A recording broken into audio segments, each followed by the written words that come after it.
और कोई भी आप एग्ज़ाम दे रहे हो, जैसे यूपीएससी सीएपीएफ असिस्टेंट कमांडेंट हो गया, या यूपीएससी सीएससी, या फिर कोई भी जिसमें आपको आंसर राइटिंग लिखना है, उसमें ये सेशंस आपको बहुत ज़्यादा हेल्प करेंगे। ठीक है, तो प्लीज़ यार सपोर्ट करो। ठीक है, थोड़ा थोड़ा सब्सक्राइबर बढ़ रहा है, लेकिन आप लोग कमेंट नहीं करते हो यार। कमेंट करो और लाइक करो। ठीक है, देखो एक एक लाइन समझो आप। ठीक है, अभी स्टार्ट करते हैं।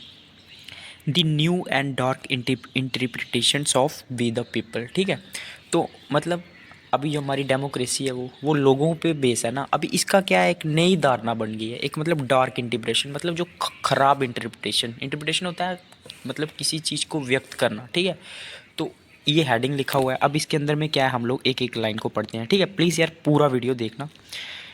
दी raging controversy over the very meaning of we the people. ठीक है, मतलब रैगिंग का मतलब होता है, लिखिए आप, रैगिंग का मतलब होता है जोरदार, मतलब ज़बरदस्त। अभी कंट्रोवर्सी चल रही है किसके ऊपर, वी द पीपल पे ऊपर। ठीक है, after the speech made by the vice president of the India and chairman Rajya Sabha Agdeep Deyankar at the 83rd All India Conference of Presiding Officers in Jaipur, Rajasthan on January 11 needs a closer look। तो ये controversy कब हो रही है, मतलब लोगों के ऊपर जो वी द पीपल स्टेटमेंट है, इस पे जो कंट्रोवर्सी कब स्टार्ट हुई, जब एक कॉन्फ्रेंस हुई अभी लेटेस्ट, जिसमें जो हमारे वाइस प्रेसिडेंट है जगदीप धनखड़, उन्होंने एड्रेस किया। ये जयपुर में हुई। ठीक है, तो अभी हमें इस चीज़ को देखना पड़ेगा कि उस कंट्रोवर्सी में हुआ क्या। With its particular reference to the judiciary, mister Dhankhar speech was of the view that we the people essentially gives primacy to elected members of parliament and state legislature. मैं आपको बता दूं, ये आर्टिकल बार बार आते रहते हैं। क्या हो रहा है ना, जुडिशियरी और जो हमारा लेजिस्लेचर है, इन दोनों के बीच में काफ़ी ज़्यादा टकराव चल रहा है। ठीक है, क्योंकि जो अपने जुडिशरी सिस्टम है, यहाँ पे जो जजेस का अपॉइंटमेंट होता है वो कोलिजियम सिस्टम से होता है, मतलब जो एक जज है वो दूसरे जज को अपॉइंट करता है। ठीक है, तो इसकी जो गवर्नमेंट है ना, इस चीज़ के काफ़ी खिलाफ है। और जो गवर्नमेंट के एग्जीक्यूटिव है, जैसे प्रेसिडेंट हो गया, वाइस प्रेसिडेंट हो गया, या फिर जो कोई भी लोग हो गए मतलब रूलिंग पार्टी के, वो बार बार टारगेट करते हैं किसको, जुडिशरी को। ठीक है, तो इसमें भी वो इनडायरेक्टली किसको, जुडिशरी को ही टारगेट कर रहे थे। इसमें उन्होंने क्या किया, जो हम लोग हैं we the people essentially give primacy. Primacy होता है मतलब महानता या प्रधानता देना किसी को। हम किसको देते हैं, मेंबर्स ऑफ पार्लियामेंट को देते हैं। ये किसने बोला, दंकर ने बोला अपनी स्पीच में। ठीक है, एंड द स्टेट लेजिस्लेचर्स, मतलब जो स्टेट लेजिस्लेचर है, जो एमएलएज होते हैं और जो एमपीज होते हैं, हम लोग उनको ज़्यादा प्रधानता देते हैं। ठीक है, the speaker of the Lok Sabha supported mister Dhankhar view that the separation of powers enshrined gives this primacy. तो जो हमारे स्पीकर हैं लोकसभा के, ठीक है, उन्होंने क्या किया, उन्होंने भी इसको सपोर्ट किया कि हाँ, जो सेपरेशन ऑफ पावर है, जैसे इंडिया में लेजिस्लेटिव, एग्जीक्यूटिव और अपना जुडिशरी तीनों सेपरेट है ना, ये इसकी वजह से ही इसको लेजिस्लेचर को क्या मिला हुआ है, जो मतलब मेन पावर मिली हुई है। ठीक है, एक्सपेक्टेटेड, एक्सपेक्टेटियन का मीनिंग लिखिए। इसका मीनिंग होता है लंबी चौड़ी, मतलब किसी बात को बढ़ाना, एक्सटेंड करना। तो इस एक्सपेंडिंग ऑन दिस थीम, मतलब इस थीम पे आगे बात करते हुए उन्होंने क्या बोला, mister Dhankhar implied that the separation of powers did not equate the three pillars of democracy. आगे उस इस चीज़ पे बात करते हुए, वी द पीपल पे बात करते हुए, जो दंकर साहब है उन्होंने क्या बोला कि जो सेपरेशन ऑफ पावर है ना, मतलब जो जैसे लेजिस्लेटिव, एग्जीक्यूटिव और जुडिशरी अलग अलग है, ये मतलब does not equate the three pillars of democracy, parliament, judiciary and executive. ठीक है, तो उन्होंने बोला कि ये तीनों को बराबर नहीं रखते हैं। ठीक है, इन्होंने किसको सुपर में मतलब प्रधानता दी, पार्लियामेंट को। ठीक है, मतलब इनडायरेक्टली टारगेट कर रहे हैं जुडिशरी को। ठीक है, in his view although he did not explicitly says this. Explicit की मीनिंग होता है मतलब किसी चीज़ को क्लियरली कहना, मतलब डायरेक्टली तो नहीं कहा लेकिन इनडायरेक्टली बोला। As the judiciary and the executive are appointed and elected directly by the people, they are inferior. तो मतलब इनडायरेक्टली उन्होंने क्या बोला कि जो जुडिशरी है और जो एग्जीक्यूटिव है वो तो इनडायरेक्टली अपॉइंट होते हैं, जैसे प्रेसिडेंट हो गया, वाइस प्रेसिडेंट, या फिर जो मतलब देखो अभी जो डायरेक्टली इलेक्टेड कौन होते हैं, हमारे एमपीज़ होते हैं। एमपीज़ के बाद जो हमारा प्राइम मिनिस्टर बनता है वो इनडायरेक्टली बनता है ना, कोई पार्टी बनाती है ना उसको, तो वो एग्जीक्यूटिव हो गया। और जो जुडिशरी हो गया वो तो कोलिजियम सिस्टम से इलेक्ट होते हैं, मतलब एक जज दूसरे जज को अपॉइंट करेगा। तो इसके ऊपर बात करते हुए उन्होंने मतलब उनको इन्फीरियर बताया। ठीक है, लेजिस्लेचर से, मतलब वही जुडिशरी वर्सेस लेजिस्लेचर का ही केस चल रहा है। Let us first sort out the meaning of we the people. लेकिन हम लोग क्या करते हैं, पहले मीनिंग देख लेते हैं we the people. The constitution does not define people. तो कॉन्स्टिट्यूशन ने पीपल की बात ही नहीं की है पूरा, अगर आप देखोगे ना, उन्होंने कहीं भी लोगों की बात नहीं की है कॉन्स्टिट्यूशन ने। It concerns is about is citizens and not any group और ए पर्टिकुलर इंस्टीट्यूशन। लेकिन सिटीजन की बात कॉन्स्टिट्यूशन करता है, ना ही किसी किसी ग्रुप या फिर इंस्टीट्यूशन की। There are people in the judiciary, in the executive and in most constitutional institutions. तो मतलब बहुत सारे लोग हैं जो वो जुडिशरी में रहते हैं, एग्जीक्यूटिव में रहते हैं और कॉन्स्टिट्यूशन इंस्टीट्यूशंस में रहते हैं। इसीलिए जो कॉन्स्टिट्यूशन है हमारा लोगों की बात, मतलब पीपल की बात नहीं करता, वो सिटीजन्स की बात करता है। There are also those in military, the police, public enterprise and vast private enterprise, they are all people no less. तो ये सारे मतलब कहीं पे भी काम करते हैं वो सारे लोग ही हैं। तो जो हमारा कॉन्स्टिट्यूशन है वो कोई किसी ग्रुप या पर्टिकुलर लोगों को सपोर्ट नहीं करता है, वो सिटीजन की बात करता है, मतलब सबकी बात करता है। To identify representatives in the legislature to be the sole representatives of people is a travesty. तो ट्रेवेसिटी का मीनिंग होता है मतलब एक कदम की मतलब धोखेबाजी या फिर मतलब हंसना किसी के ऊपर। तो अगर हम मतलब रिप्रेजेंटेटिव्स होते हैं जो लेजिस्लेचर में हमारे जो एमएलएज या एमपीज़ होते हैं, तो उनको हम to identify representative in the legislature to be the sole representative, मतलब सिर्फ उनको ही रिप्रेजेंटेटिव मानना। तो ये एक किस्म की क्या है, ट्रेवेसिटी है, मतलब एक किस्म का जोक ही समझ लो आप, ठीक है। Apart from being enshrined in the Constitution, the theory of separation of powers is a basic to any democratic society more than the letter of the Constitution, ठीक है। तो मतलब अभी हमारे कॉन्स्टिट्यूशन में सेपरेशन ऑफ थ्योरी की बात की गई है, मतलब तीनों अंगों को अलग किया गया है, लेजिस्लेटिव, एग्जीक्यूटिव और जुडिशरी की। तो ये किसी भी डेमोक्रेटिक, कहीं भी डेमोक्रेसी होगी तो ये बेसिक चीज़ होती है, ठीक है। ये तीनों अंग में मैक्सिमम अलग ही होते हैं। It is a case of staggering irony that over 7 decades after independence. अच्छा, स्टैगरिंग का मतलब होता है चौंका देना, मतलब हैरान करना, और आयरनी का मतलब होता है निंदा करना। तो मतलब that over 7 decades of independence the Indian nation is being subject to a re education of what the essence of democracy is. तो मतलब ये काफ़ी निंदा वाली बात है, मतलब चौंकाने वाली बात है कि 7 मतलब लगभग 7 डेकेड्स हो चुके हैं हमारी डेमोक्रेसी को, लेकिन अभी भी हमें क्या है, री एजुकेट, मतलब दोबारा बताने की ज़रूरत है कि जो डेमोक्रेसी है उसका मतलब क्या है, ठीक है। Is from a person who is a governor caused innumerable पर problems for the elected government of West Bengal. जैसे कि हमारा गवर्नर है जो, उसका मतलब रोल कुछ और है और वो काम कुछ और कर रहा है। इनन्यूमरेबल क्या होता है, मतलब अनगिनत। पावर कहाँ पे वो क्रिएट कर रहा है, मतलब प्रॉब्लम्स क्रिएट कर रहा है वेस्ट बंगाल में, ठीक है। हालांकि गवर्नर का रोल सिर्फ क्या है, जो गवर्नमेंट है उसको सपोर्ट करना, लेकिन वो क्या हुआ है, एक हिंड्रेंस बना हुआ है। इसीलिए मतलब हमको दोबारा बताने की ज़रूरत है कि हमारा डेमोक्रेसी किस चीज़ पे काम करता है, ठीक है। Democracy in the US and UK, ठीक है। अब ऐसा ही आपको आंसर राइटिंग में ही लिखना है। ऐसे आपको कोई क्वेश्चन आएगा तो आप अलग अलग कंट्रीज़ का रेफरेंस दे सकते हैं, ठीक है। तो ये सेशंस आपके लिए हेल्पफुल है, ठीक है। Since the issue of primacy of parliament along with judiciary and executive came into the discussion, let us look at two countries which Indians are familiar। तो आपको पता है इंडिया ने बहुत सारी जो मतलब अपनी कॉन्स्टिट्यूशन की चीज़ें हैं वो कहाँ से ली हुई है। तो बहुत सारी हमारी जो चीज़ें हैं वो हमने ली हुई है। इसको हम लोग पहले पॉज करो। इंडिया ने जो है अपनी बहुत सारी चीज़ें कहाँ से ली हुई हैं, यूके से ली हुई है। और मतलब इंडियन कॉन्स्टिट्यूशन में जो भी बहुत सारे पार्ट्स हैं वो यूके के साथ हमने लिए हुए हैं और यूएस से लिए हुए हैं, ठीक है। तो उनको हम अभी देखते हैं।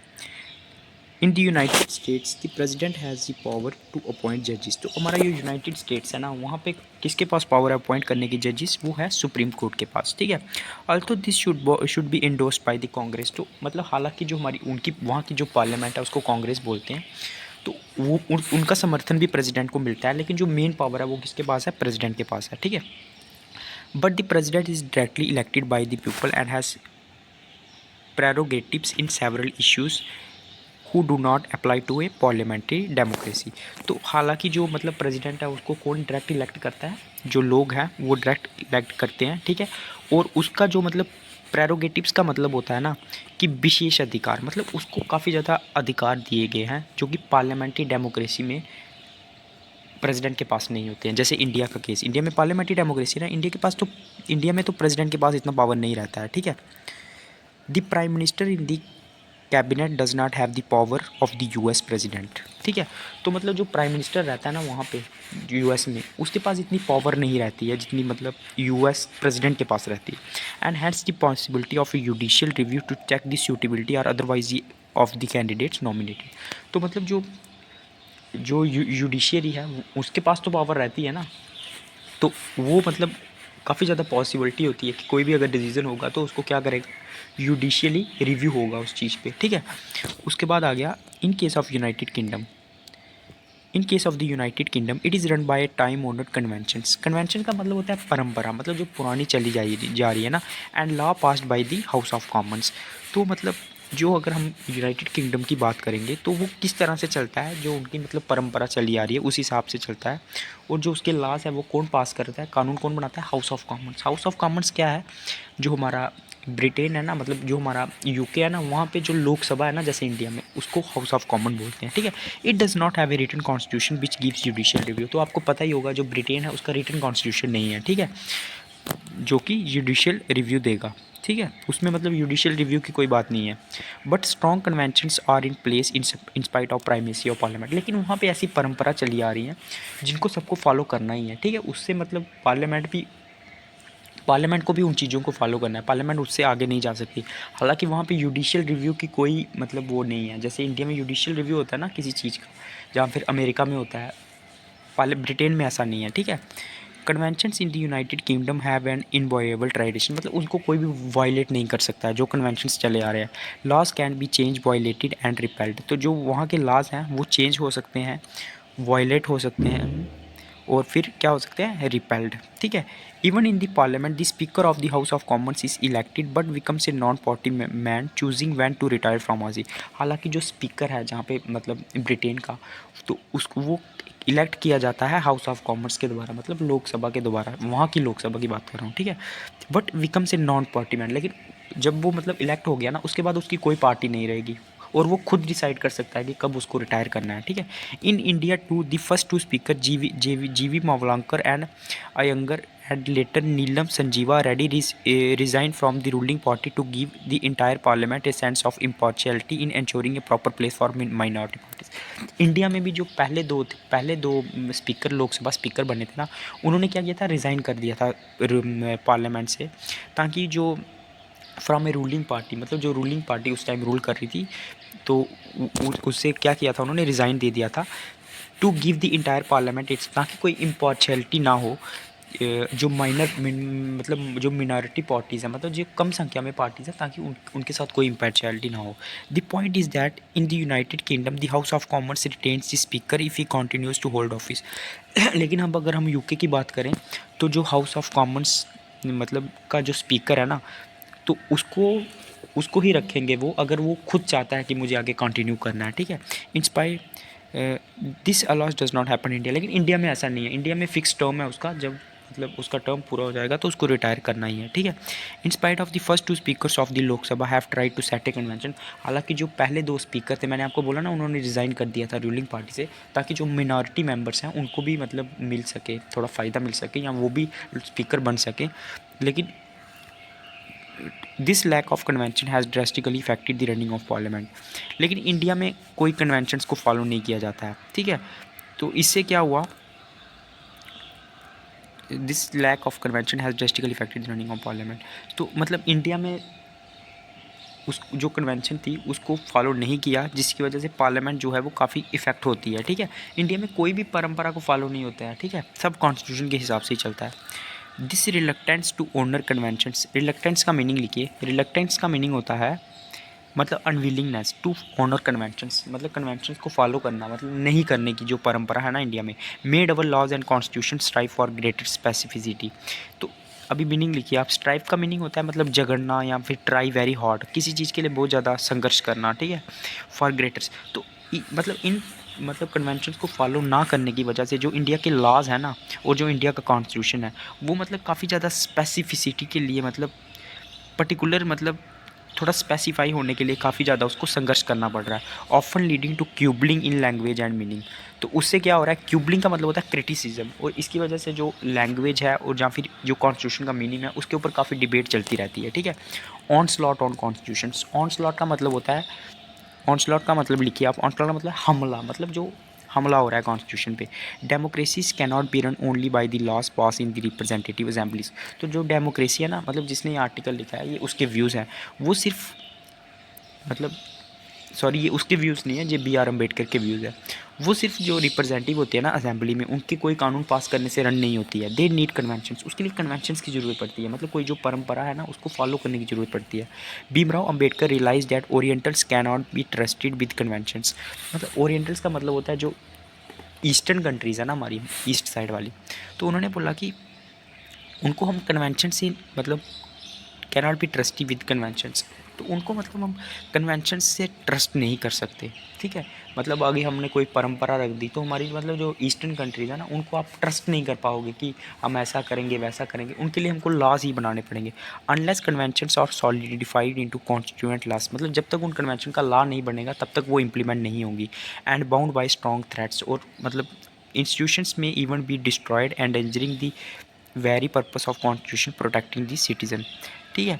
मतलब वो बोल रहे हैं कि जब तक ये लास्ट कानून नहीं बनेंगे तो तब तक कुछ भी होने वाला नहीं है। इससे इंस्टीट्यूशन भी शायद डिस्ट्रॉयड हो सकते हैं, या फिर जो पर्पस है कॉन्स्टिट्यूशन का प्रोटेक्ट करने का वो भी खतरे में आ सकता है, ठीक है। Indeed there is a price to be paid converting convention into law and B R Ambedkar knew it, लेकिन बी आर अम्बेडकर को पता था कि अगर हमने कन्वेंशन को लॉ में कन्वर्ट कर दिया तो इसकी हमें कीमत चुकानी पड़ेगी। Today's onslaught on the judiciary, मतलब जो जुडिशरी पे हमला हो रहा है, is aimed at a powerful constitutional authority which is by and large refusing to deviate from its constitutional responsibilities. तो अभी जो हमला हो रहा है ना जुडिशरी पे, वो किस लिए हो रहा है? क्योंकि जो हमारा मतलब जो हमारी अथॉरिटी है, जो हमारी मतलब जुडिशरी है ना, वो रिफ्यूज़ कर रही है अपनी कॉन्स्टिट्यूशनल जो उसकी रिस्पॉन्सिबिलिटीज़ है उसे दूर हटने की। मतलब जो हमारी गवर्नमेंट है वो चाहती है कि जो हमारी जुडिशरी है वो भी उनके कंट्रोल में रहे, लेकिन वो रिफ्यूज़ कर रही है उस चीज़ को। इसीलिए जो है बार बार जो गवर्नमेंट है वो हमला कर रही है, ठीक है। किस पे कर रही है हमला? जुडिशरी पे। The fate of the election commission of India, independent investigation agencies and civil service and police are the example of dereliction of constitutional and other legal responsibilities. तो फेट का मीनिंग आपको शायद पता भी होगा। फेट का meaning मतलब ऐसे होता है किस्मत या फिर जो नियति है, ठीक है, उसको बोलते हैं हम लोग फेट, ठीक है। तो लेकिन फेट का और भी बहुत सारे मीनिंग होते हैं, जैसे मतलब तकदीर, ठीक है, या फिर किसी चीज़ का रिजल्ट, ठीक है। तो जो मतलब फेट का मतलब होता है, या फिर एक और मतलब लिखिए, या फिर मतलब the power beyond wants control, मतलब ऐसी पावर जो जो किसी के कंट्रोल में ना हो, that is believe to decide what happen, मतलब जो डिसाइड करेगी कि क्या होने वाला है। तो आपको पता ही है अभी जो इलेक्शन कमीशन है उस पर भी काफ़ी ज़्यादा आरोप लगते हैं। जो इंडिपेंडेंट एजेंसीज़ है उनको गवर्नमेंट अपने लिए इस्तेमाल करती हैं, या फिर जो जितनी भी इंडिपेंडेंट एजेंसी है ना वो डेरिलिक्शन का मीनिंग लिखिए आप। डेरिलिक्शन का मतलब होता है कर्तव्य त्याग, मतलब अपनी ड्यूटी से हट जाना।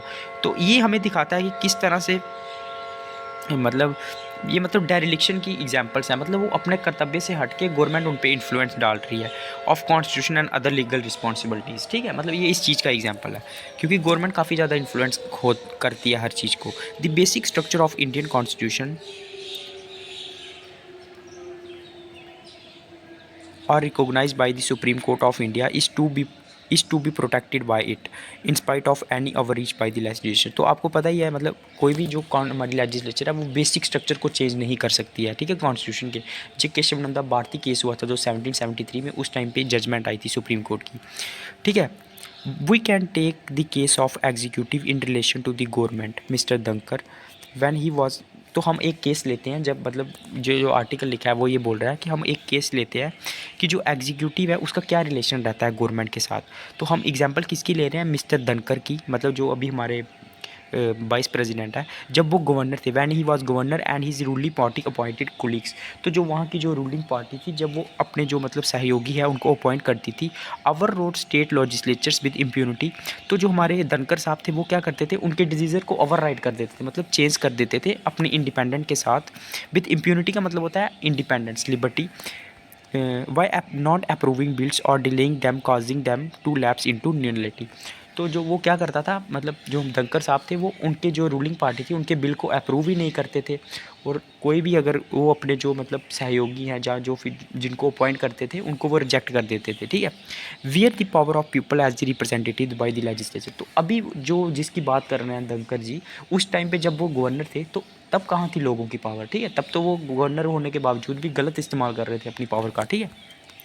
There is a virtual ball in the country now There is a virtual war in the country now between elected governments in states and the governor appointed by the center, which has been brought into focus the question whether we need institution of governor in the first place. तो अभी काफ़ी ज़्यादा virtual का मतलब होता है मतलब real में अभी बहुत ज़्यादा वार चल रहा है। आपको पता ही है जो इलेक्टेड गवर्नमेंट है स्टेट में और जो गवर्नर्स हैं सेंटर के, उनमें काफ़ी ज़्यादा विवाद चल रहा है क्योंकि जो गवर्नर है ना वो बिल को अप्रूव ही नहीं करते हैं। तो हमें अब इस क्वेश्चन को भी ढूंढने की ज़रूरत है कि क्या हमें गवर्नर को रखने की भी ज़रूरत है स्टेट में। The institution of governors in the first place, okay ये मैंने समझा दिया। The constitution does not intend governors to be the subordinate to the central government or even dictators of the legislative of states. तो जो हमारा constitution है ना वो गवर्नर को कोई मतलब पावर नहीं देता है कि वो सबऑर्डिनेटली मतलब सहयोगी काम करे गवर्नमेंट का, और इवन डिक्टेटर या फिर वो डिक्टेटर रहे स्टेट्स का, ठीक है। उसका काम है सिर्फ गवर्नमेंट का जो बिल है उसको पास करना, ठीक है, या फिर एमरजेंसी प्रोविज़न वो लगा सकता है, ठीक है, एक्सट्रीम केस में। The dangerous portent now is that centre consciously feels that it is superior to the states and governors are it proxies. लेकिन अभी क्या हुआ है ना, अभी जो सबसे बड़ा डेंजरस है वो क्या है, जो गवर्नमेंट है सेंट्रल गवर्नमेंट है वो क्या फील करना शुरू कर दिया है कि वो सबसे ज़्यादा सुपीरियर है और जो जितनी भी स्टेट्स हैं वो उसके अंडर में आती हैं, ठीक है, और वो उसकी प्रॉक्सीज हैं मतलब उसको रिप्रेजेंट करती हैं, ठीक है। This goes against very dignity of people of state. लेकिन ये किसके खिलाफ है, जिन लोगों ने स्टेट गवर्नमेंट को चुना है ये उन चीज़ों के खिलाफ है। As inferior to a higher power outside their state the constitutional validity of which rightly needs to be judiciary as the final stage. तो इस सब चीज़ को प्रोटेक्ट करने के लिए हमें किसकी ज़रूरत है, जुडिशियरी की, ताकि जो गवर्नर है बार बार हस्तक्षेप ना करे, ठीक है। द डेंजरस एड मतलब आगे क्या क्या खतरा आ सकता है, इसको आप एज ए कंक्लूजन भी लिख सकते हो। In other words the separation of powers acceptable to the governor is not apply to the states. लेकिन where an appointed governor can defy not only the legislature but also elected government।